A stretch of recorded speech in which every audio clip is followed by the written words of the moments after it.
3টি পাকিস্তানি সোনালী মুরগি regular piece করে কেটে নিয়েছি। প্রায় 2.5 কেজির মতো মাংস হবে। মেজারমেন্ট কাপের 1 কাপ পরিমাণ টক দই ভালোভাবে ফেটিয়ে অর্ধেকটা চিকেনের মাঝে দিয়ে দিলাম। কিছুটা লবণ দিয়ে মেখে চিকেন মেরিনেট করে রাখবো আধা ঘন্টার মতো। 1 কাপ পরিমাণ পেঁয়াজ কুচি ও 30টার মতো কাঠবাদাম পেস্ট করে নিলাম। প্যানে 1 কাপ পরিমাণ তেল দিয়ে 2 কাপ পরিমাণ পেঁয়াজ বেরেস্তা করে নিব।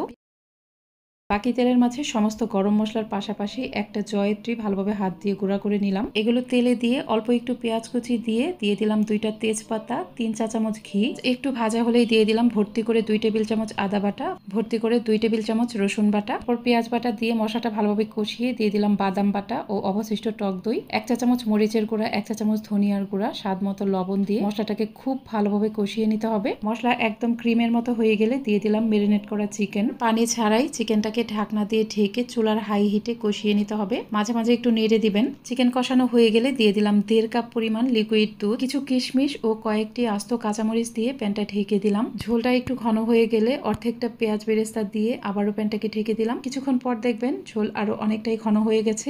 অবশিষ্ট পেঁয়াজ বেরেস্তা, একটু ঘি, 3 চা চামচ চিনি দিয়ে প্যানটাকে আবারও ঢেকে দিলাম। কিছুক্ষণ পর দেখুন রান্নাটা একদমই রেডি।